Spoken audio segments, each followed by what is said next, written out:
আন্তর্জাতিক সময়ের সঙ্গে আছে আমি ইমদাদুল হক। আগ্নেয়াস্ত্র মামলায় দোষী সাব্যস্ত হয়েছেন যুক্তরাষ্ট্রের প্রেসিডেন্ট জো বাইডেনের ছেলে হান্টার বাইডেন। অস্ত্র কেনার সময় মাদকাসক্তির মিথ্যা তথ্য প্রদান সহ ৩ অভিযোগ রয়েছে তাঁর বিরুদ্ধে। সবগুলোই আমলে নিয়ে রায় দিয়েছেন আদালত। এতে ২৫ বছর পর্যন্ত সাজা হতে পারে বাইডেন পুত্রের। সাজা মওকুফ করবেন না প্রেসিডেন্ট নিজেও। যুক্তরাষ্ট্র থেকে লস্কর আল মামুনের রিপোর্ট। বিশ্বের ক্ষমতাধর দেশ যুক্তরাষ্ট্রের প্রেসিডেন্ট জো বাইডেন আগ্নেয়াস্ত্র কেনার সময় মাদকাসক্তি নিয়ে মিথ্যা তথ্য দেয়ায় ফৌজদারি মামলায় দোষী সাব্যস্ত হয়েছেন তার ছেলে হান্টার বাইডেন। স্থানীয় সময় মঙ্গলবার যুক্তরাষ্ট্রের দেলাওয়ার অঙ্গরাজ্যের একটি আদালত এই রায় দেন। এ সময় উপস্থিত ছিলেন হান্টারের মা মার্কিন ফার্স্ট লেডি জিল বাইডেন। এবারই প্রথম যুক্তরাষ্ট্রের ইতিহাসে কোনো ক্ষমতাসীন প্রেসিডেন্টের সন্তান ফৌজদারি অপরাধে বিচারের মুখোমুখি হলেন, যা দেশটির প্রায় ২৫০ বছরের ইতিহাসে নজিরবিহীন। আগ্নেয়াস্ত্র কেনাবেচার সময় মিথ্যা তথ্য এবং অবৈধভাবে তা নিজের কাছে রাখার অভিযোগ প্রমাণিত হওয়ায় সর্বোচ্চ ২৫ বছর পর্যন্ত কারাদণ্ড হতে পারে বাইডেন পুত্রের। হতে পারে $৭.৫ লাখ মার্কিন ডলারের জরিমানাও। এদিকে রায় শুনে মা জিল বাইডেন ও স্ত্রী মেলিসা বাইডেনের হাত ধরে আদালত ছাড়েন হান্টার বাইডেন। এ সময় উপস্থিত ছিলেন চাচা জিম বাইডেন সহ পরিবারের অন্যান্য সদস্যরা। ছেলের রায় শুনে এক বিবৃতিতে প্রেসিডেন্ট বাইডেন বলেন, তিনি যেমন যুক্তরাষ্ট্রের প্রেসিডেন্ট ঠিক তেমনি একজন বাবাও। আদালতের রায় মেনে নেওয়ার কথাও জানান তিনি। যুক্তরাষ্ট্রের সংবিধান অনুযায়ী দেশটির প্রেসিডেন্ট যে কোনো সাজা মওকুফ করার ক্ষমতা রাখেন। তবে ছেলে হান্টার দোষী সাব্যস্ত হলে তার সাজা মওকুফ করবেন না বলে মার্কিন সংবাদ মাধ্যম এবিসি নিউজে দেয়া এক সাক্ষাৎকারে আগেই ঘোষণা দেন প্রেসিডেন্ট জো বাইডেন। সেক্ষেত্রে চূড়ান্ত রায়ে সাজা প্রাপ্ত হলে কারাগারে থাকতে হবে প্রেসিডেন্ট পুত্রকে। হান্টার বাইডেনের আইনজীবীরা জানিয়েছেন, রায়ের বিরুদ্ধে আপিল করবেন তারা। লস্কর আল মামুন, সময় সংবাদ, যুক্তরাষ্ট্র।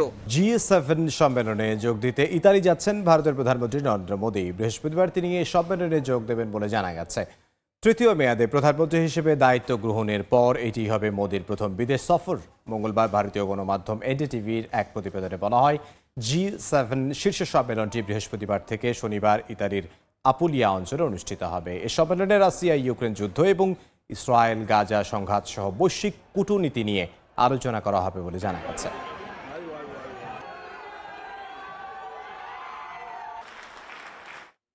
ভারতের অন্ধ্রপ্রদেশে চতুর্থবারের মতো মুখ্যমন্ত্রী হিসেবে শপথ নিলেন টিডিপি নেতা চন্দ্রবাবু নাইডু।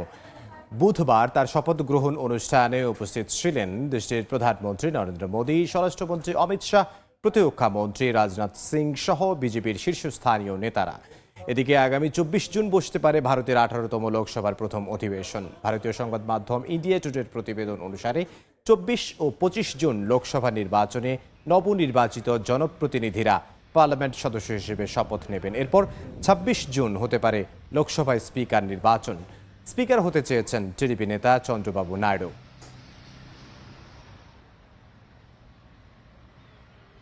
চীন অধিকৃত তিব্বতের ৩০টি জায়গার নতুন নাম দিচ্ছে ভারত। গত এপ্রিলে ভারতের আপত্তি সত্ত্বেও অরুণাচল প্রদেশের ৩০টি জায়গার নাম বদলে চীনা নাম রেখেছিল বেইজিং। চীন সরকারের নামকরণ কৌশলের জবাব দিতে যাচ্ছে নয়াদিল্লিও। নাম পরিবর্তনের প্রস্তাব অনুমোদন করেছে কেন্দ্র সরকার। বিশ্লেষকরা বলছেন, আন্তর্জাতিকভাবে চীনা সরকারকে চাপে রাখতে চাইছে মোদী প্রশাসন। চীন ভারতের মধ্যে অরুণাচল প্রদেশের ভূখণ্ড নিয়ে বিরোধ চলে আসছে বহুদিন ধরে। গত এপ্রিলে ভারতের আপত্তি সত্ত্বেও অরুণাচল প্রদেশের ৩০টি জায়গার নাম বদলে চীনা নাম রেখেছিল বেইজিং। অরুণাচলের আবাসিক এলাকা, পাহাড়, নদী, হ্রদ, এমনকি উপত্যকার নামও বদল করে চীন। অরুণাচলকে দক্ষিণ তিব্বত হিসেবে দাবি করে তারা। নিজেদের মালিকানা দাবির অংশ হিসেবে এ কাজ করে বলে দাবি তাদের। চীনের এমন কর্মকাণ্ডের এবার জবাব দিচ্ছে ভারত। তবে অরুণাচলের জবাব তিব্বতে দিচ্ছে তারা। চীন অধিকৃত ভূখণ্ডের ৩০টি জায়গার নতুন নাম দিতে যাচ্ছে নয়াদিল্লি। নরেন্দ্র মোদীর টানা তৃতীয় দফার প্রধানমন্ত্রিত্বের শুরুতেই চীন সরকারের নামকরণ কৌশলের জবাব দিতে যাচ্ছে ভারত। দেশটির প্রতিরক্ষা মন্ত্রণালয়ের সূত্র থেকে জানা গেছে, প্রকৃত নিয়ন্ত্রণ রেখা LAC বরাবর চীন অধিকৃত তিব্বতের ৩০টি জায়গার নাম পরিবর্তনের প্রস্তাব অনুমোদন করেছে কেন্দ্র। আনুষ্ঠানিকভাবে নামকরণের পর থেকে নতুন নাম ব্যবহার করা করা হবে এলএসি এবং সংলগ্ন এলাকার মানচিত্রে। এর আগে 2017 এবং 2021 সালেও চীনের বিরুদ্ধে অরুণাচল প্রদেশের একাধিক জায়গার নাম পরিবর্তনের অভিযোগ উঠেছিল। এ অবস্থায় তিব্বতকে হাতিয়ার হিসেবে ব্যবহার করতে চাইছে নয়াদিল্লি। ভূখণ্ডটির 30টি জায়গার নতুন নাম দিয়ে আন্তর্জাতিকভাবে চীনা সরকারকে ভারত চাপে রাখতে চাইছে বলে মনে করছেন বিশ্লেষকরা। হাফসাতুন্নেসা, সময় সংবাদ। ভারতের পরবর্তী সেনাপ্রধান হচ্ছেন লেফটেন্যান্ট জেনারেল উপেন্দ্র দ্বিবেদী। মঙ্গলবার এই ঘোষণা দেয় দেশটির প্রতিরক্ষা মন্ত্রণালয়। বর্তমানে ভারতীয় সেনাবাহিনীর vice chief of army staff পদে রয়েছেন তিনি।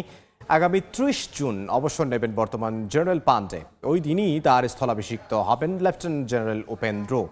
চলতি বছরের 15 ফেব্রুয়ারি VCOS পদে দায়িত্ব গ্রহণ করেন লেফটেন্যান্ট জেনারেল দ্বিবেদী। 4 মাসের মধ্যেই পদোন্নতি হলো তার। ইউরোপে সন্ধান পাওয়া গেছে ডেঙ্গি চিকুনগুনিয়ার মতো রোগের বিস্তারে দায়ী এক প্রকার মশার। এই প্রজাতিটি এইডিস অ্যালবোপিক্টাস বা এশিয়ান টাইগার মস্কিটোস নামে পরিচিত। জলবায়ু পরিবর্তনের কারণে উপযুক্ত পরিবেশের সৃষ্টি হওয়ায় মশার এই প্রজাতিটি ইউরোপে ছড়িয়ে পড়েছে বলে জানায় European centre for disease prevention and control ECDC। Dengue এক নিয়মিত হুমকির নাম। এ পর্যন্ত বিশ্বের 100-র বেশি দেশে এ রোগের প্রাদুর্ভাব দেখা গেছে। বিশ্ব স্বাস্থ্য সংস্থার মতে গেল বছর ডেঙ্গুতে আক্রান্ত হয়ে মারা গেছেন প্রায় 7,000 মানুষ। ডেঙ্গু তেমন একটা দেখা না গেলেও গত 2 দশক ধরে ইউরোপে ক্রমবর্ধমান হুমকির নাম মশা। এতদিন ধরে কেবল এশিয়া ও লাতিন আমেরিকার দেশগুলোয় ডেঙ্গু রোগের প্রকোপ দেখা যাচ্ছিল। তবে এবার ফ্রান্স, স্পেন, গ্রিস সহ ইউরোপের 13টি দেশে মশার এমন প্রজাতি পাওয়া গেছে যেগুলো ডেঙ্গু, চিকুনগুনিয়া এবং জিকা ভাইরাস বিস্তারের জন্য দায়ী। মশার এই প্রজাতিটি এডিস অ্যালবোপিক্টাস বা এশিয়ান টাইগার মস্কিটোস নামে পরিচিত। জলবায়ু পরিবর্তনের কারণে উপযুক্ত পরিবেশের সৃষ্টি হওয়ায় মশার এই প্রজাতিটি ইউরোপে ছড়িয়ে পড়ছে বলে জানায় European centre for disease prevention and control ECDC। আগামী মাসের শেষ দিকে অলিম্পিক গেমস শুরু হচ্ছে ফ্রান্সের রাজধানী প্যারিসে। এই আয়োজনে বিশ্বের লাখো মানুষ একত্র হবেন। সে সময় ইউরোপ জুড়ে আরও দ্রুত মশার বিস্তারের ঝুঁকি রয়েছে বলে সতর্ক করেছে ECDC। সম্প্রতি এডিসের এই প্রজাতিটি শনাক্ত হওয়া দেশগুলো হলো Austria, Bulgaria, Croatia, France, Germany, Greece, Hungary, Italy, Malta, Portugal, Romania, Slovenia ও স্পেন। অধরা শ্রেয়সী অথই, সময় সংবাদ। আন্তর্জাতিক সময়ের শীর্ষ সংবাদ জানিয়ে দিচ্ছে আরও একবার। 250 বছরের ইতিহাসে কোনো মার্কিন প্রেসিডেন্টের ছেলে ফৌজদারি মামলায় দোষী সাব্যস্ত, রায় মেনে নেবেন বাইডেন। নির্বাচনের আগে মামলা নিয়ে বিপাকে 2 প্রার্থী। এবং 24 জুন বসতে পারে ভারতের 18তম লোকসভার প্রথম অধিবেশন। অন্ধ্রপ্রদেশে চতুর্থবারের মতো মুখ্যমন্ত্রী হিসেবে চন্দ্রবাবু নাইডুর শপথ। হতে চান লোকসভার স্পিকারও।